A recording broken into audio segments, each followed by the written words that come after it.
Now moving on to the performance side of things, which this is another huge side of, owning the OnePlus 6T. It is that Qualcomm Snapdragon 845 chipset, an octa-core CPU, an Adreno 630 GPU, and 6 gigs of RAM on the base model, and then 8 gigs of RAM on those two top tier models.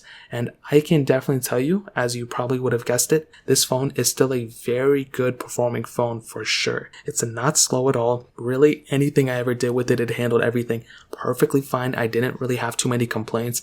And again, when you use a phone like this, you don't want it to just, not be able to handle everything you throw at it. You don't want it to be just like good for now, and then like a year later it's going to be already outdated. It's going to not be able to perform well. As I mentioned before, owning a phone like this is going to help you out in the long run for sure because of the software in and of itself, but having the hardware capability like this phone has is great too. Now, the bottom tier model with 6 gigs of RAM, I think it's pretty much on par with something maybe like a Pixel 5, maybe like a Pixel 4a to a Pixel 5. And that's not a bad thing. That's actually a pretty good thing, considering this phone is already pretty much 3 years old at this point. Now, anything I did with this phone was perfectly fine. The performance was great. I didn't really feel like I was, running into any issues for the most part. I think the biggest, not problem, but the thing that differentiates maybe this phone to something like the OnePlus 8 or something like that would be the lack of like that 90 hertz or 120 hertz depending on the model. I feel like those type of things definitely actually help overall with the smoothness of the device